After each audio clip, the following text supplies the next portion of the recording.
നമസ്കാരം, global fitness അക്കാദമിയിലേക്ക് എല്ലാവരെയും സ്വാഗതം ചെയ്യുകയാണ്. ഇന്നത്തെ വീഡിയോയിൽ നമ്മൾ ചർച്ച ചെയ്യുന്ന കണ്ടന്റ് ജങ്ക് ഫുഡുകളും അത് വരുത്തുന്ന അപകടങ്ങളും. നമുക്ക് ഈ ജങ്ക് ഫുഡുകൾ എന്ന് പറഞ്ഞാൽ പൊതുവെ മലയാളിയുടെ ചില ധാരണകൾ തെറ്റാണ്. നമ്മൾ സ്ഥിരമായിട്ട് കഴിക്കുന്ന ചില ഫുഡുകളും ജങ്ക് ഫുഡുകളുണ്ട്. അപ്പോൾ നമ്മൾ പൊതുവെ ആളുകൾ വിചാരിച്ചിട്ടായിരിക്കും ജങ്ക് ഫുഡുകൾ എന്ന് പറഞ്ഞാൽ ടിന്നിലടച്ച ഫുഡുകൾ അല്ലെങ്കിൽ ബിസ്ക്കറ്റുകൾ, അതൊക്കെയാണ്.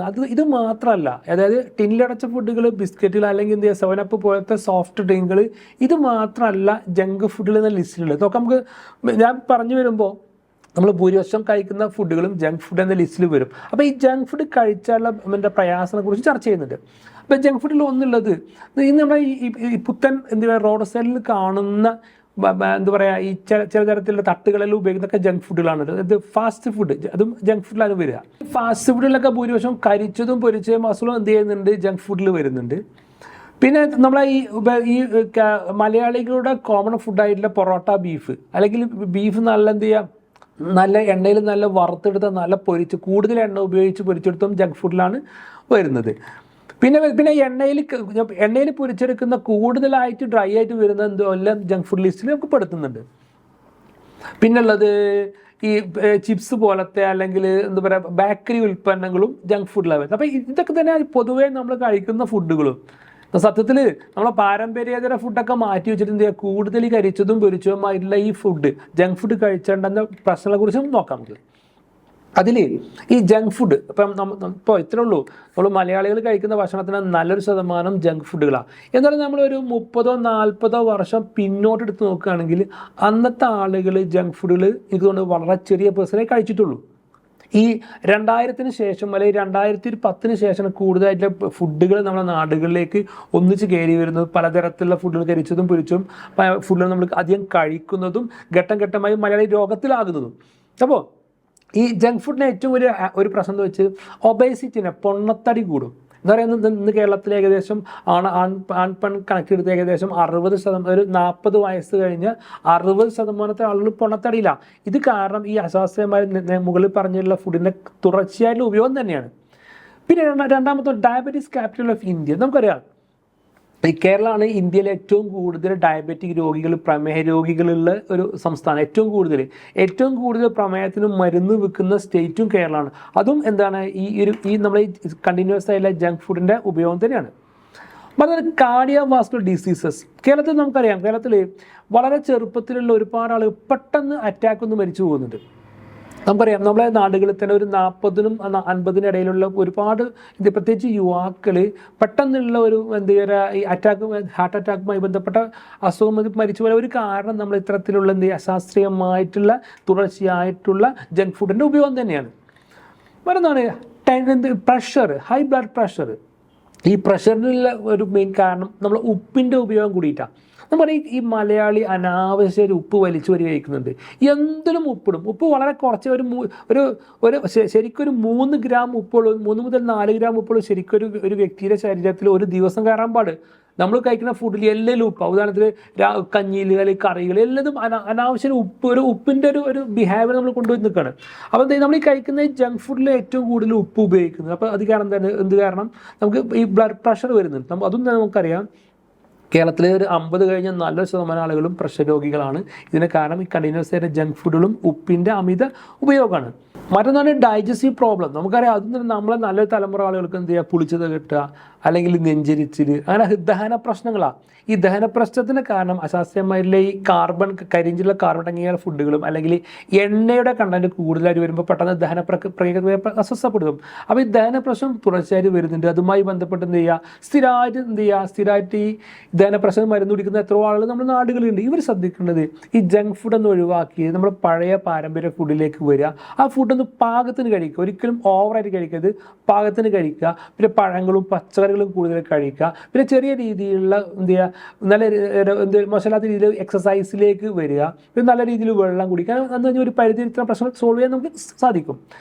മറ്റൊന്നാണ് ഇന്ന് കാണുന്ന കിഡ്നി ഡിസീസസ്.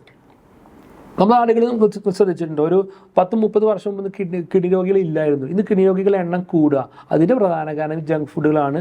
അതിൽ കരിച്ചതും പൊരിച്ച കാർബൺ കണ്ടന്റുകളാണ്, അല്ലെങ്കിൽ അതിലെ എണ്ണേൻ്റെ കണ്ടന്റാണ്, അല്ലെങ്കിൽ അതുപോലത്തെ ഈ എന്താ പറയുക ജങ്ക് ഫുഡിൻ്റെ പ്രശ്നം തന്നെ കിഡ്നി ഡിസീസിന് ഏറ്റവും പ്രശ്നം ഒരു കണ്ടന്റ് ഉപ്പാട്ടോ. നമ്മൾ ഏറ്റവും കൂടുതൽ ഉപ്പ് നമ്മൾ കഴിച്ചു കഴിഞ്ഞാൽ ശരീരത്തിൽ ഏറ്റവും പ്രയാസപ്പെടുത്തുന്ന ഒരു ഫിൽറ്ററിങ് മെഷീനാണ് എന്ത് കിഡ്നി കംപ്ലൈൻറ്റ് വരാനുള്ള പ്രധാന കാരണം ഉപ്പിൻ്റെയും അല്ലെങ്കിൽ ജങ്ക് ഫുഡ് പറഞ്ഞാൽ ഉപ്പ് തന്നെയാണ്. ഉപ്പും എന്ത് ചെയ്യുക കൂടുതലായിട്ട് എണ്ണ പൊരിച്ചുള്ള ഉപ്പ് അടങ്ങിയ വസ്തുക്കൾ.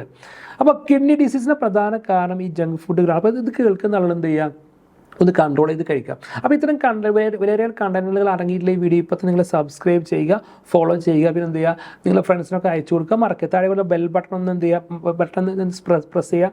നമ്മൾ എല്ലാ ആഴ്ചയിലും 2-3 വീഡിയോ ചെയ്യുന്നുണ്ട്. അതിലെ എല്ലാ ബെൽ ബട്ടൺ നിങ്ങൾ നോക്കിക്കഴിഞ്ഞാൽ എന്ത് ചെയ്യും, പുതിയ വീഡിയോൻ്റെ ഇൻഫർമേഷൻ നിങ്ങൾക്ക് ലഭിക്കും. മറ്റൊന്നാണ് ഈ ജോയിൻറ്റുകളിലെ വേദനകൾ.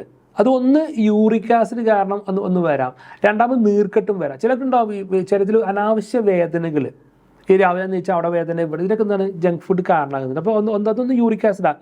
യൂറിക് ആസിഡ് ഫുഡിൻ്റെ ജങ്ക് ഫുഡിൻ്റെ ഓവറായി കഴിച്ച യൂറിക് ആസിഡ് വരാം ഒരു പിന്നെ ജങ്ക് ഫുഡ് കഴിച്ച മറ്റൊന്നാണ് ഇൻഫ്ലമേഷൻ, നീർക്കെട്ടും വരാം. അപ്പോൾ അതും ഈ ബോഡി പെയിൻ വരാൻ സാധ്യത കൂടുതലാണ്. പിന്നെ ഡെൻ്റൽ പ്രോബ്ലംസ് നമുക്കറിയാം. ഇന്ന് ഈ പല്ലുകൾ ഒരു വ്യക്തിയുടെ ഏറ്റവും പ്രധാനപ്പെട്ട ഒരു ഹെൽത്തി വസ്തുവാണ് പല്ലുകൾ ഡാമേജ് വന്നാൽ അദ്ദേഹത്തിന് ആയുസിനെ വരെ അത് കണക്ട് ചെയ്യും. പല്ലുകൾ കംപ്ലൈൻ്റ് ആണെങ്കിൽ അത് ആയുസിനെ വരെ അത് ബാധിക്കും. കാരണം നല്ല പല്ലുകൾ ഉണ്ടെങ്കിൽ എന്ത് ചെയ്യുള്ളൂ, നല്ല ഭക്ഷണം കടിച്ച് ചവച്ചരച്ച് കഴിക്കാൻ പറ്റും, നല്ല ദഹന പ്രക്രിയ നടക്കും, ടോട്ടൽ കണക്റ്റഡ് ആണ് അത് വരിക. അപ്പോൾ ഈ പല്ലുകൾ പ്രോബ്ലം വരുത്താൻ ഒന്ന് ജങ്ക് ഫുഡുകളുണ്ട്. ഇപ്പോൾ മധുരടങ്ങിയ പല ഫുഡുകളും നമ്മൾ രാത്രി കഴിച്ചിട്ട് പല്ല് തേക്കാതെ പല്ല് വൃത്തിയാക്കി കടന്നു തുടങ്ങി കഴിഞ്ഞാൽ എന്ത് ചെയ്യും, അത് നേരം വെളുക്കുമ്പോൾ പല ബാക്ടീരിയ വർക്ക് ചെയ്ത് പല്ലിൻ്റെ പല കംപ്ലൈൻറ്റും വരുത്തും. അപ്പോൾ ജങ്ക് ഫുഡുകൾ നിരന്തരം നമ്മുടെ നാടുകളിൽ എന്ത് ചെയ്യും, ഈ ഡെൻ്റൽ പല്ലുമായി ബന്ധപ്പെട്ട പ്രശ്നങ്ങൾ ഉണ്ടാക്കുന്നുണ്ട്. പിന്നെ ലിവർ ഡിസീസ് നമുക്കറിയാം. നമ്മുടെ ശരീരത്തിൽ വരുന്ന ഏത് വിഷാംശത്തെയും റിമൂവ് ചെയ്യുന്ന ഒരു പ്രധാന ഒരു അവയവമാണ് ലിവർ. ഈ ലിവറിനെ കൂടുതൽ ജങ്ക് ഫുഡുകൾ, കാർബൺ അടങ്ങിയ ഭക്ഷണങ്ങൾ അല്ലെങ്കിൽ കരിച്ചു ഉപയോഗിച്ച ഭക്ഷണം എന്ത് ചെയ്യും, പ്രയാസപ്പെടും. ലിവർ സിറോസിസ് അങ്ങനത്തെ പ്രശ്നങ്ങൾ വരാൻ സാധ്യത കൂടുതലാണ്. പിന്നെ ക്യാൻസർ റിസ്ക് ഉണ്ട്. ക്യാൻസർ നമുക്കറിയാം ഇന്ന് പഴയ പോലെയല്ല. നമ്മുടെ നാടുകളിൽ നിന്നും നല്ല ശതമാനം ആളുകൾക്ക് എന്ത് ചെയ്യുക, ക്യാൻസർ വരുന്നുണ്ട്. ഈ ക്യാൻസർ വരാനുള്ള ഒരു കാരണം ജങ്ക് ഫുഡുകളാണെന്ന് മനസ്സിലാക്കുക. പിന്നെ ന്യൂട്രീഷൻ ഡെഫിഷ്യൻസി, അതായത് നമുക്ക് പലതരം ഇപ്പോൾ ന്യൂട്രീഷൻ ഡെഫിഷ്യൻസി പറഞ്ഞാൽ നമ്മൾ സത്യത്തിൽ ഫുഡ് കഴിക്കേണ്ടത് നമ്മളെ വീട്ടിലൊക്കെ നാട്ടിൻപുറത്തിലെ എല്ലാ ഐറ്റം പഴങ്ങളും പച്ചക്കറിയും എല്ലാ ഐറ്റം മാറി കഴിക്കണം. അപ്പോൾ എന്ത് ചെയ്യും, പല ഫുഡുകൾ നമ്മൾ മാറി കഴിക്കുമ്പോൾ പലതരത്തിലെ വിറ്റാമിൻ പ്രോട്ടീൻ നമ്മുടെ ശരീരത്തിലേക്ക് വരും.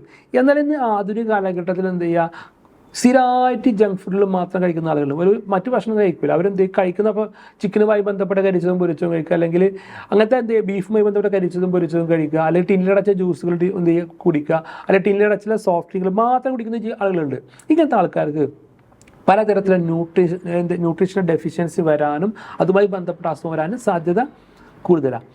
പിന്നെ വളരെ പ്രധാനപ്പെട്ട ഒന്ന് സ്ലീപ്പ് ഡിസോർഡർ, അതായത് ഈ ഉറക്കം, ഈ അശാസ്ത്രീയമായിട്ടുള്ള ജങ്ക് ഫുഡുകൾ വൈകുന്നേരം വൈകി കഴിക്കുക, വൈകാപ്പം തന്നെ കടന്നു തുടങ്ങി കഴിഞ്ഞാൽ നമ്മുടെ ഉറക്കത്തിന് അത് ബാധിക്കുന്നുണ്ട്. അപ്പോൾ ഒരു മനുഷ്യൻ്റെ ഏറ്റവും വലിയ പ്രധാനപ്പെട്ട ഒരു ശീലമാണ് ഉറക്കം. ഉറക്കത്തിൻ്റെ പാറ്റേൺ ഒരു കാരണവശാലും തെറ്റിക്കാൻ പാടില്ല. ഉറക്കത്തിന് ഡിസോർഡർ വരാൻ പാടില്ല. ഉറക്കത്തിൻ്റെ സംവിധാനത്തെ പ്രയാസപ്പെടുത്താൻ പാടില്ല. കൃത്യസമയത്തിൽ കടന്നുറങ്ങിയിട്ട് കൃത്യസമയത്ത് എഴുന്നേൽക്കുന്ന ഒരു നല്ലൊരു ഹെൽത്തി പാറ്റേൺ നൽകുക. അപ്പം ഈ ജങ്ക് ഫുഡ് കൂടുതൽ കഴിച്ചാൽ എന്ത് ചെയ്യും, നിങ്ങളുടെ സ്ലീപ്പിൽ ഡിസോർഡർ വരാനും സാധ്യത കൂടുതലാണ്. അപ്പോൾ നിങ്ങളെ ഈ വിഷയത്തെക്കുറിച്ച് നിങ്ങളുടെ അഭിപ്രായങ്ങളും കമൻറ്റുകളും താഴെ ഒന്ന് അറിയിക്കുക. അപ്പോൾ മറ്റൊരു വിഷയവുമായി നമുക്ക് അടുത്ത ക്ലാസ്സിൽ കാണാം. Okay, thank you.